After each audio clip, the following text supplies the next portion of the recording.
ఈ వీడియో చూసే ముందు జై హనుమాన్ అని కామెంట్ చేయండి. ఈ ఏడాది అక్టోబర్ 3వ తేదీ నుండి అక్టోబర్ 12వ తేదీ వరకు దేవీ నవరాత్రుల ఉత్సవాలు జరగనున్నాయి. శరన్నవరాత్రుల నేపథ్యంలో చాలా మంది అఖండ దీపం వెలిగిస్తుంటారు. అయితే ఈ దీపం వెలిగించే సమయంలో కొన్ని జాగ్రత్తలు తీసుకోవాలని జ్యోతిష్య నిపుణులు చెబుతున్నారు. హిందూ సంప్రదాయంలో దేవతామూర్తులను ఆరాధించే సమయంలో తప్పనిసరిగా జ్యోతిని వెలిగిస్తారు. అలాగే కొన్ని ప్రత్యేక పూజా కార్యక్రమాలు, నవరాత్రులు వంటివి నిర్వహించినప్పుడు ఖచ్చితంగా అఖండ దీపం వెలిగిస్తారు.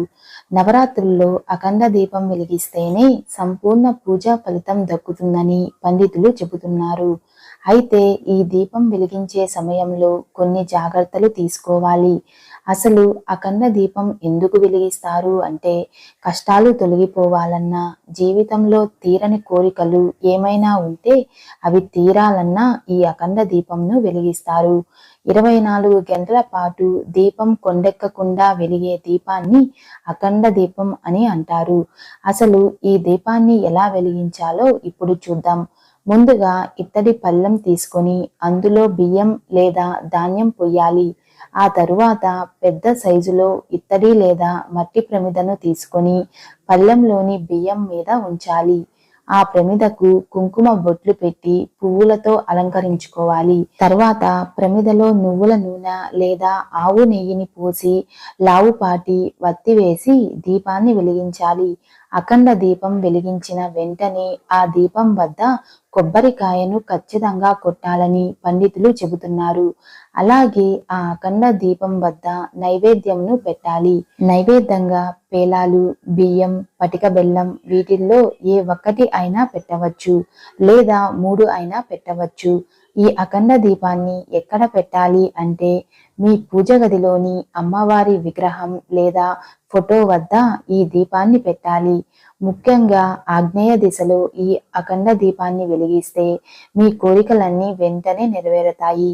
అంతేకాకుండా ఎవరైతే ఈ నవరాత్రుల్లో అఖండ దీపం వెలిగిస్తారో వారి ఇంట్లో అష్టైశ్వర్యాలు, సిరి సంపదలు చేకూరుతాయి. అఖండ దీపంలో వత్తి వెలిగే దిక్కును బట్టి ఫలితాలు ఉంటాయని పండితులు చెబుతున్నారు. మీ ఇంట్లో శుభకార్యాలు ఎటువంటి ఆటంకాలు లేకుండా జరగాలన్నా, పెద్దలకు గౌరవం లభించాలన్నా వత్తి తూర్పు వైపు వెలిగేలా చూసుకోండి. డబ్బు పరంగా బాగా కలిసి రావడానికి, ఆదాయ మార్గాలు పెరగడానికి, అప్పుల సమస్యలు తీరడానికి, వృధా ఖర్చులు తగ్గిపోవడానికి, మొండి బకాయిలు వసూలు కావడానికి అఖండ దీపంలోని వత్తి ఉత్తరం వైపుకు వెలిగేలా చూసుకోండి.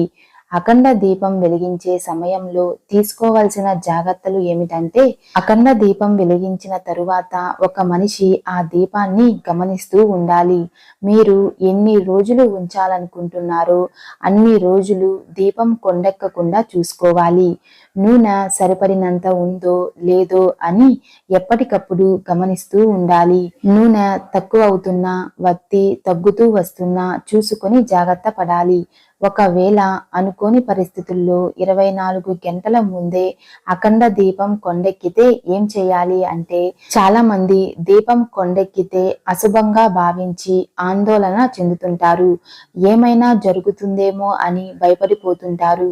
అయితే అనుకున్న సమయానికి ముందే అఖండ దీపం కొండెక్కితే భయపడాల్సిన అవసరం లేదని పండితులు అంటున్నారు. అఖండ దీపం కొండెక్కితే మళ్ళీ ప్రమిదలో నూనె లేదా నెయ్యి పోసి మరో వత్తిని వేసి దీపం వెలిగించి ఆ సమయం నుంచి 24 గంటల వరకు వత్తి నిరంతరం వెలిగేలా చూసుకోవాలి. ఇలా నవరాత్రుల్లో అఖండ దీపం వెలిగిస్తే కోటి జన్మల పుణ్యఫలం లభిస్తుంది. అలాగే మీ ఇంటిపై ముక్కోటి దేవతల ఆశీర్వాదం ఎల్లవేళలా ఉంటుంది. దీంతో మీరు ఎలాంటి సమస్యలు లేకుండా ఆనందంగా ఉంటారు. అందుకని ఈ నవరాత్రుల 9 రోజుల్లో ఒక్కరోజైనా ఇంట్లో అఖండ దీపం వెలిగించండి. పైన చెప్పిన జాగ్రత్తలతో అఖండ దీపం వెలిగిస్తే అమ్మవారి సంపూర్ణ అనుగ్రహం లభిస్తుంది. ఈ వీడియో మీకు నచ్చినట్లయితే లైక్ చేసి షేర్ చేయండి. ఇలాంటి మరిన్ని అప్డేట్స్ కోసం మా ఛానల్ని సబ్స్క్రైబ్ చేసుకోండి.